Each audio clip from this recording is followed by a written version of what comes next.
almirante Busser.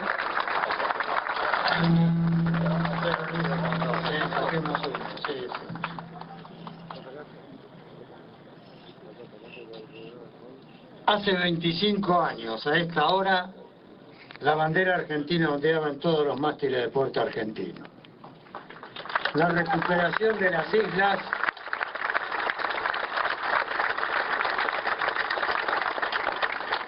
recuperación de las islas era un hecho consumado. El gobernador británico y las fuerzas militares que lo respaldaban se habían rendido y estaban en pleno proceso de ser evacuados para su entrega a la embajadora de Gran Bretaña en Montevideo. Se había cumplido rigurosamente la condición impuesta por el gobierno argentino de no causar ningún daño ni bajas a los habitantes y soldados británicos y a las instalaciones de las islas. El precio pagado por la Argentina era la vida del capitán Giachino y las graves heridas sufridas por el cabo enfermero Urbina y el teniente García Quiroga.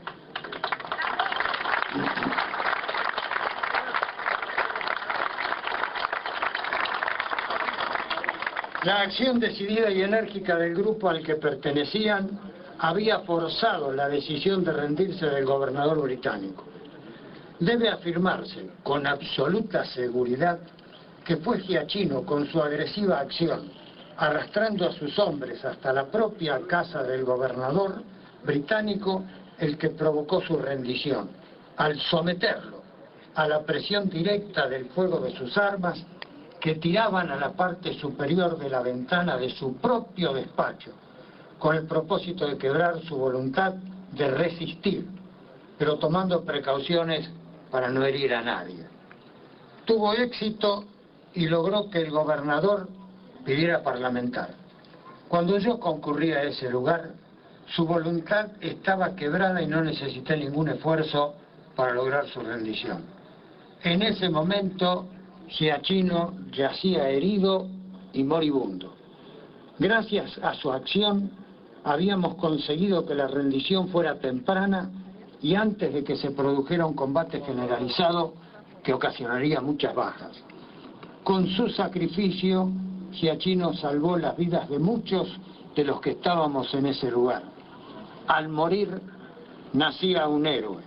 Es una lástima que los argentinos no hayamos reconocido todavía, en toda su magnitud, el mensaje de valor y de entereza que nos legó, recordándolo solo por ser el primer caído en el conflicto de 1982, en lugar de incorporar el ejemplo que nos dejó como un verdadero valor moral de conocimiento generalizado. Esta es una deuda que todos nosotros tenemos con nosotros mismos. La característica básica de la operación de recuperación de las islas fue la hidalguía con que se comportaron todos los integrantes de las fuerzas argentinas respecto a los soldados y pobladores británicos, característica que subsistió durante todo el periodo que se prolongó hasta el 14 de junio. El 2 de abril de 1982 cesó la usurpación británica iniciada en 1833. Las Islas Malvinas volvían al seno de la patria y el 3 de abril ocurría lo mismo con el archipiélago de Georgias del Sur, donde caían el Cabo Huanca y los conscriptos Águila y Almonací, también sin que se causaran bajas británicas. Tan pronto las islas estuvieron aseguradas, la fuerza de desembarco regresó al continente, permaneciendo en las islas solo una reducida guarnición militar argentina. La población argentina reaccionaba fervorosa y entusiastamente, mostrando en las calles y plazas de toda la República su alegría por la acción realizada. Y la dirigencia argentina manifestaba su adhesión a lo hecho por el gobierno argentino.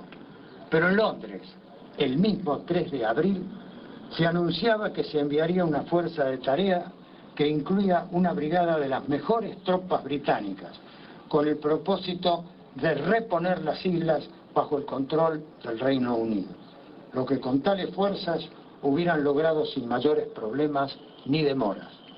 Ante esas informaciones, nuestro gobierno decidió enviar a las islas una brigada de infantería que obligara a Londres a reforzar los efectivos que estaban anunciados, con lo que le provocaría demoras que darían tiempo para negociar. Los británicos doblaron su apuesta destacando una segunda brigada, lo que a su vez fue respondido en forma equivalente por Buenos Aires, con la misma intención de lograr más tiempo para negociar. Era evidente que Gran Bretaña buscaba provocar un enfrentamiento militar amparada en el apoyo de toda índole que a esa altura ya le brindaban los Estados Unidos. El periodo de mediación del secretario de Estado de los Estados Unidos sirvió para que Gran Bretaña acercara su fuerza de tarea al Atlántico Sur, simulando una negociación que siempre trabó poniendo una exigencia inaceptable: el reconocimiento del derecho de los habitantes de las islas a hacer valer sus deseos en la solución de descolonización a que instaba la Asamblea General de las Naciones Unidas. Hoy sabemos que desde el primer día de su gestión, el general Hay había manifestado a la señora Thatcher que los Estados Unidos apoyarían a Gran Bretaña, a la vez que se le entregaba toda clase de abastecimientos, armamentos e información, mientras presionaba al gobierno argentino para que aceptara las imposiciones británicas. De modo que su aparente intento mediador no fue más que una pantalla para encubrir la violación británica de la resolución de las Naciones Unidas que ordenaban el cese inmediato de las hostilidades, teniendo en cuenta que para esa organización el desplazar fuerzas con la intención expresa de ejecutar hostilidades es un acto de hostilidad. A fines de abril, Gran Bretaña había colocado su fuerza en el teatro de operaciones y, repito, violando con ese desplazamiento el mandato de las Naciones Unidas de no ejecutar actos de hostilidad. Y Hay hizo durar su gestión hasta que el Reino Unido estuvo listo a atacar. Fue entonces cuando dio por finalizada su tarea. Hasta ese momento nadie hablaba de una guerra por las Malvinas, porque la acción del 2 de abril había sido tan controlada para no causar daños que no era considerada como una acción de guerra. Si no hubiera habido un ataque británico posterior, nadie hubiera dicho que el solo acto del 2 de abril fue una guerra. Pero los ataques que se desarrollaron desde los últimos días de abril en las Georgias y fundamentalmente los bombardeos a Buenos Aires, a Puerto Argentino del 1 de mayo, nos mostraron la evidencia de que estábamos en guerra con Gran Bretaña apoyada por los Estados Unidos. Cuando pareció que la gestión mediadora del presidente del Perú podría conducir a una esperanza de paz, Gran Bretaña decidió hundir a nuestros portaaviones en cualquier lugar del océano donde se encontrara, para lo que destacó un submarino nuclear con esa misión. Al fallar en el intento de localizarlo, la señora Thatcher ordenó el hundimiento del Belgrano el 2 de mayo. Y así se frustró la mediación peruana. El posterior intento del secretario general de las Naciones Unidas, Pérez de Cuéllar, fue solo otra simulación británica de negociación. Tan pronto las tropas británicas llegaron al teatro de operaciones el 21 de mayo, comenzó su desembarco en las playas de San Carlos. A partir de ese hecho, el enfrentamiento militar terrestre tenía fecha cierta. Y la Argentina confirmaba su decisión de defender las islas que había recuperado el 2 de abril. Que el enemigo sería superior en medios ya se sabía.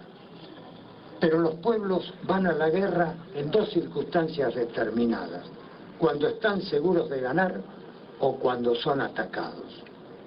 La Argentina fue atacada en las Malvinas por Gran Bretaña, que estaba segura de ganar, y por esa razón hubo guerra, porque nos defendimos. Cada vez que alguien manifiesta que no debimos luchar porque el enemigo era superior, hay que recordarle las muchas veces que en nuestra historia hemos luchado contra un enemigo superior, varias veces británicos, y que en oportunidades hemos resultado victoriosas y en otras hemos perdido, pero donde nunca mostramos la cobardía que hoy se propugna como que pudiera haber sido una salida salvadora.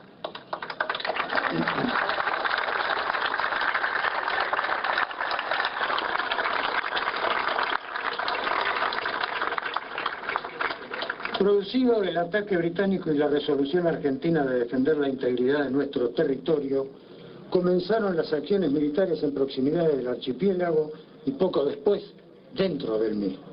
Creo firmemente que la decisión de defender las islas contra ese enemigo que se sabía era superior es una de las circunstancias más trascendentes de nuestros últimos años del siglo XX. Pudimos retroceder y no combatir, amparándonos en el argumento de que el enemigo era superior. Y hoy, 25 años después, estaríamos tratando de justificar ante el mundo nuestra propia cobardía. Luchamos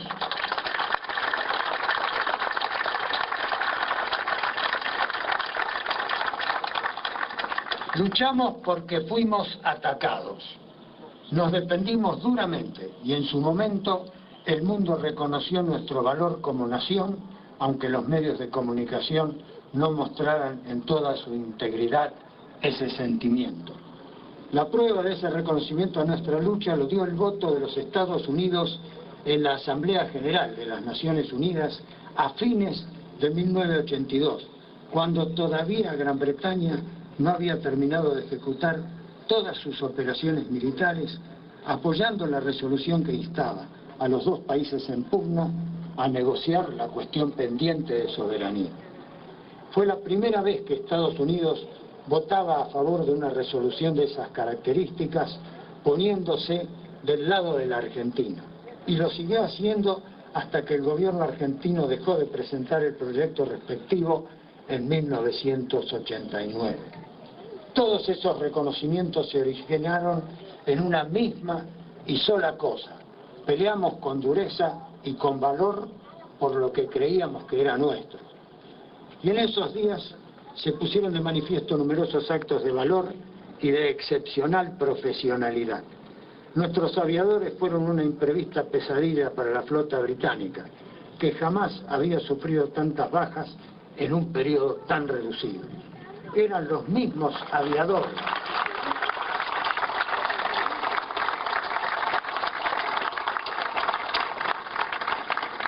los mismos aviadores que burlaban repetidamente el bloqueo británico, llevando elementos imprescindibles a las islas cada vez que era necesario. En el mar se vio a un capitán Gómez Roca buscando un piloto que había sido derribado el día anterior, entrando en la zona dominada por la flota británica y entregando su vida mientras trataba de encontrarlo.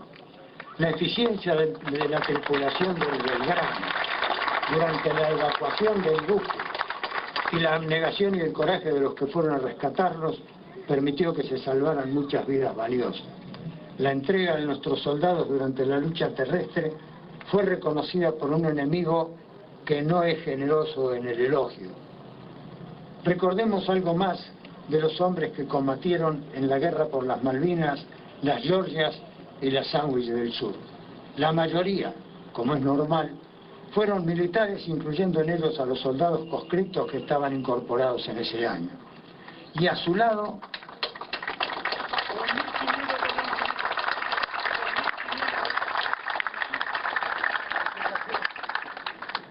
su lado estuvieron presentes hombres de las fuerzas de seguridad y policiales que evidenciaron en muchos casos su valor, su entrega y su entereza. Pero hubo otros hombres, muchos, que siendo civiles, pero sabiéndose argentinos que tenían la obligación constitucional de armarse en defensa de su patria, acudieron voluntariamente a prestar servicios en buques mercantes y pesqueros, en aviones y en otras actividades que contribuían al esfuerzo defensivo argentino.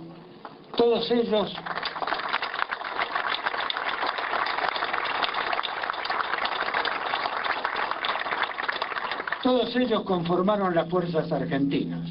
Todos ellos arriesgaron sus vidas para defender la integridad del territorio nacional. Concurrieron al teatro de operaciones sin pedir nada a cambio. No pusieron condiciones, no hicieron reclamos, solo ofrecieron sus vidas y su entrega de cada día. Y al volver no se quejaron por no haber sido recibidos como los héroes que eran, ni reclaman dádivas o favores, sino que han mantenido un comportamiento de ejemplar y altiva dignidad.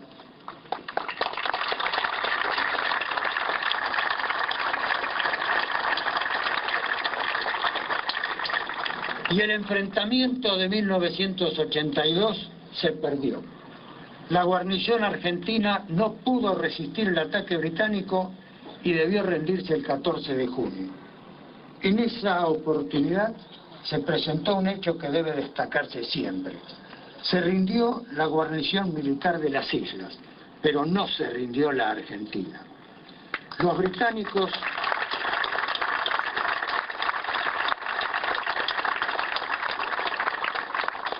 británicos no le pudieron arrancar a la Argentina ninguna concesión como consecuencia de su victoria militar en las islas.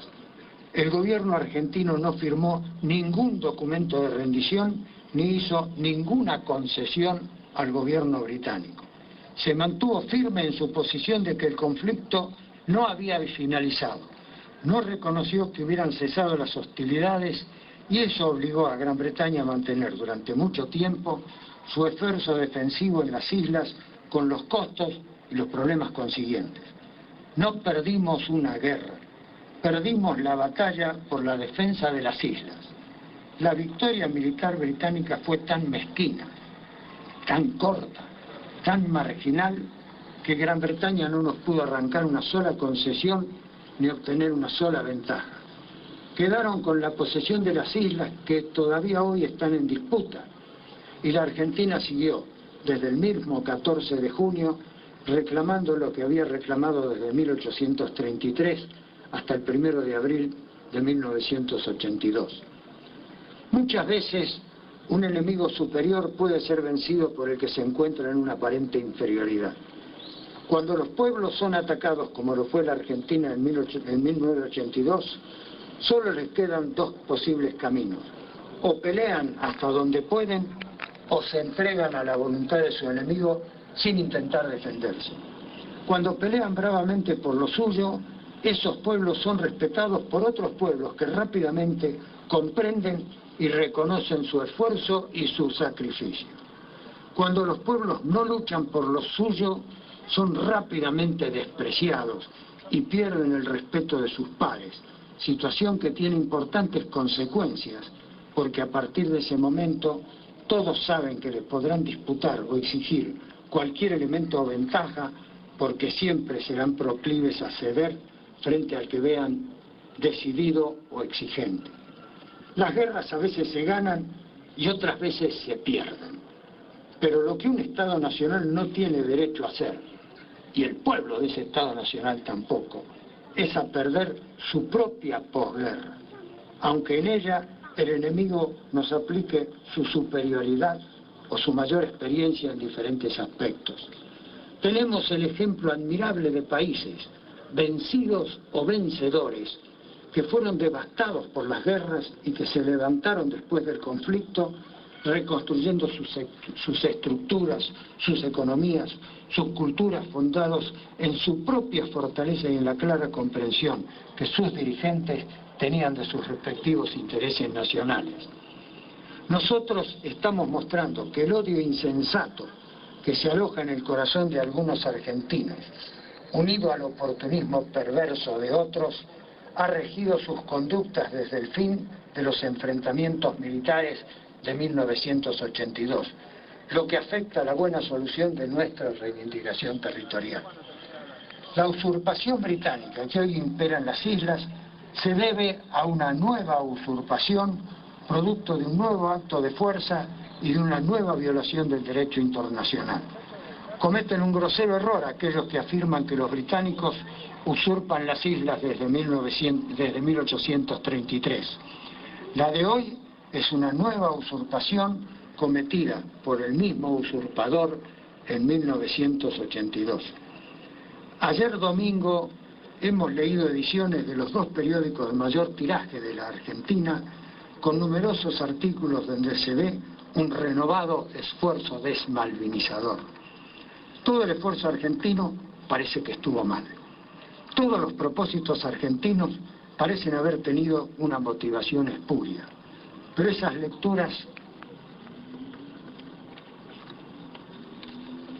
nos deben alegrar y motivar. Si se las interpreta bien, ellas nos están indicando que no hemos sido suficientemente desmalvinizados, que el esfuerzo desmalvinizador que nuestro enemigo lleva a cabo desde 1982 no tiene el éxito deseado y que es necesario retomarlo. Por eso es ese reverdecer de la desmalvinización. Este aniversario nos obliga a reconsiderar todos los errores que hemos cometido a lo largo de los años que corrieron desde 1982 hasta hoy y los que todavía hoy cometemos. Debemos seguir demostrando al usurpador que nunca lo dejaremos disfrutar tranquilo de su usurpación, que nunca podrá bajar la guardia, porque tan pronto como lo haga, estaremos dispuestos a una nueva recuperación de las islas por los medios que en ese momento sean los más apropiados.